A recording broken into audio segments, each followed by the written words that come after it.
So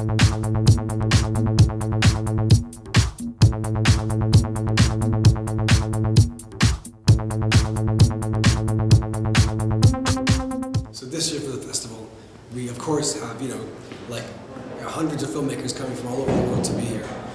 Documentarians who are, making their first films, some have made them, they're brand new or they're old school filmmakers.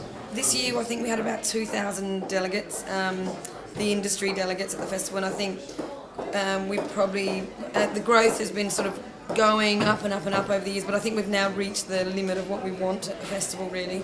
Well, I've been festival photographer for about 5 years now, and every year it's just got bigger and bigger and bigger. This year it seems to have been the best so far. It's been really exciting, very interesting people to photograph, and a lot of running around as usual. And for me, the first time in Sheffield. We were in Edinburgh twice, we were in another British film festival, so it's first premiere in Sheffield. Very honored to be here, and also very strong reaction yesterday in the screen. I shot my love, it's very personal, and hopefully next year we will come with another part of the project. And it was quite amazing to be in a very beautiful cinema, cozy, and create a very honest and nice dialogue with the people. And you saw some other films, so it's like very strong experience. Like the selections of the films in these festivals is one of the best. Yeah, no, I think it's really, really important for Sheffield to have festivals like this because it's got a great basis of film. There's a lot of filmmakers here. There's a lot of creativity here, and I think it works so brilliantly to have Docfest here. The mix of people coming into the festival these days is like lots and lots of obviously British producers and directors and so on, but there's hundreds and hundreds of people now coming in from all around the world, which is something we never used to have. The international mix is just phenomenally exploded. People like Kim Longinotto came this year. She's fantastic. She's just so understands documentary and what it can do to people so well. Has just mastered it. People like that. The audience come back to time and time again. But we've never had someone like Joe Rivers here before. And Joe Rivers was like probably one of the most terrifying build-ups of my life. I was so scared things would go wrong before she got here. And when she got here, it was just like a dream come true. It was so much fun. The audiences were crazy about her, and she was really happy with us as well. I mean, she was unexpectedly probably one of the best people I've met in my entire life. She's so nice. And just now, if you put the camera there, you'll probably see all these, tour tickets and things for Rolf Harris. Brought down the house in there. He was phenomenal. Really, really sweet guy. And the film that we showed was a portrait of him that I think has done incredible justice to a man who's not often given the kind of due that he deserves. Almost every documentary that I went to, and almost pretty much every single talk, when I've been sort of round table talk that I went to, I felt were very relevant to the interests that I have and things that I want to do. And so that was quite overwhelming. Today is Friday. Probably not Friday. Today is Sunday. It's one of the last days. And, the last 3 days have been really intense. In that everything that I've witnessed with my eyes, the musical documentary that I saw yesterday from Congo in Africa, it's been really good. The documentary is about the music in Poland in 60s, 70s and in 80s of the last century, and it shows the power of music, which gives hope to the people, which gives them the power to survive even the most difficult circumstances.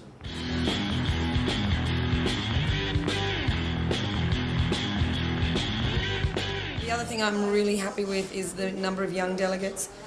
Like the first year I was running this festival, the delegates were pretty, pale and stale and very old TV, kind of dominated by the older guys in TV.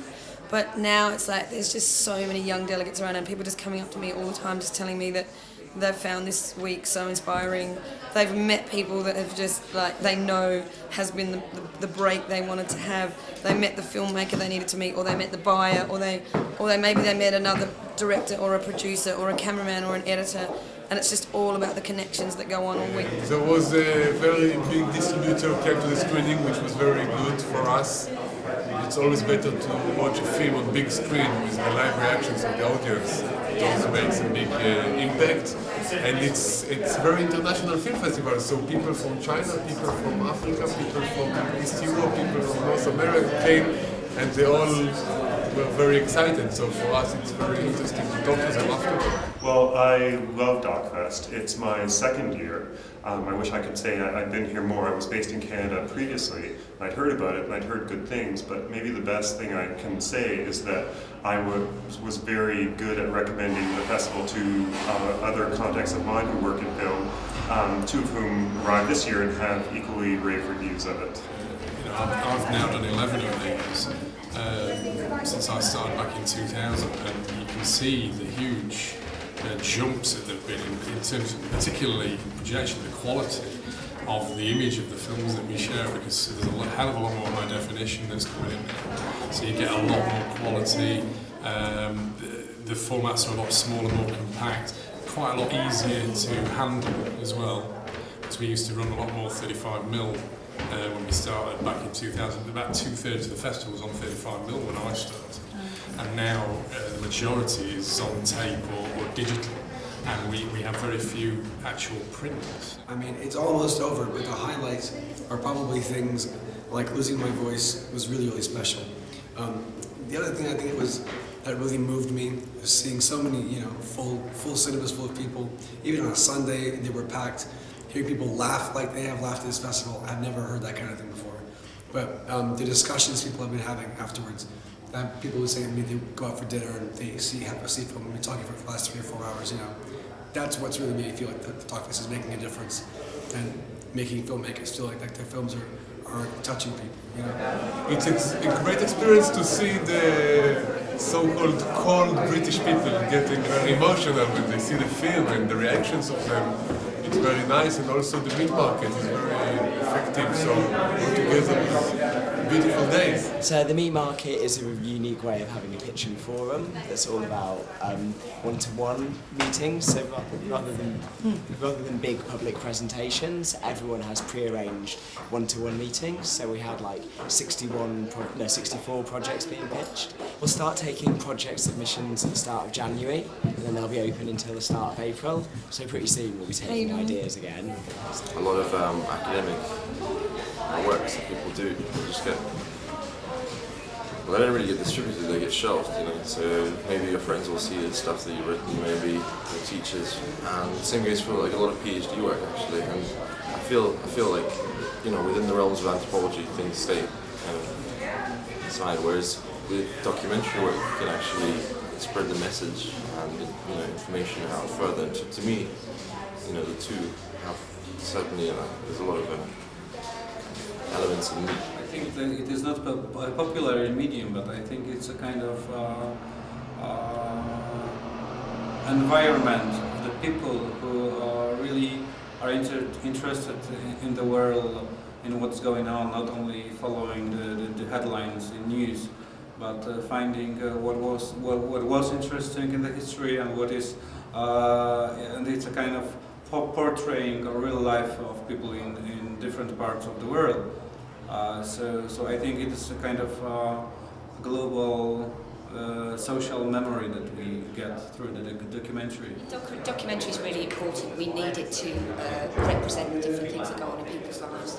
We create a movie that really stand behind and proud. And now we open the gate for people all over. And for me, one of the amazing things that happened is a phone call we got from Hussein from Sheffield. Yeah. He saw it, I don't remember, in Berlin Film Festival, and he really said, I like the movie, come to Sheffield. I said, no, it's this other festival, and he said, Tomer, we like your movie, you will have a good home, trust me. And then Barak said, if that's the way they talked about our movie, we are coming.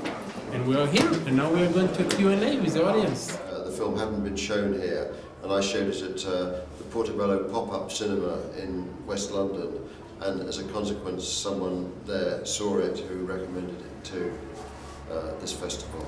Well, I think, this year we had 2,000 delegates, and so we have to program a lot of things at the same time. 6 cinemas, 5 or 6 sessions, and you never know if people all want to go to one thing or whatever.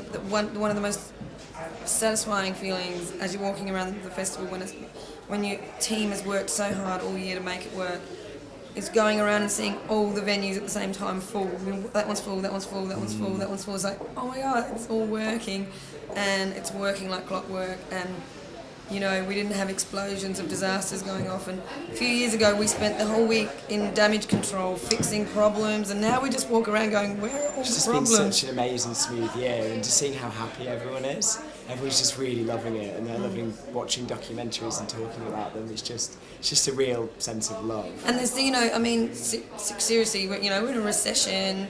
Funding isn't brilliant for the for documentary landscape at the moment, but so many documentary festivals around the world just sort of turn into these really negative, complaining, like everyone's whinging about money, but we just refuse to allow this to happen in Sheffield. It's all about opportunities, get inspired, get re-energised, get excited about crowdfunding, get excited about digital opportunities, get excited about all this.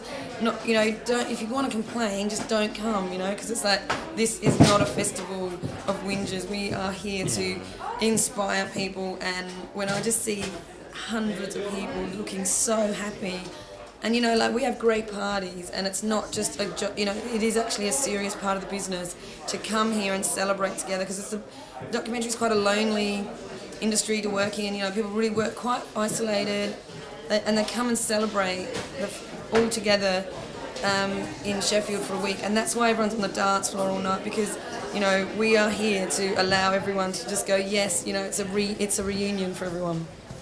It's gone like really, really well. It's been smooth sailing for the screenings, and audiences have been quite happy. Some not so happy, but with good reason.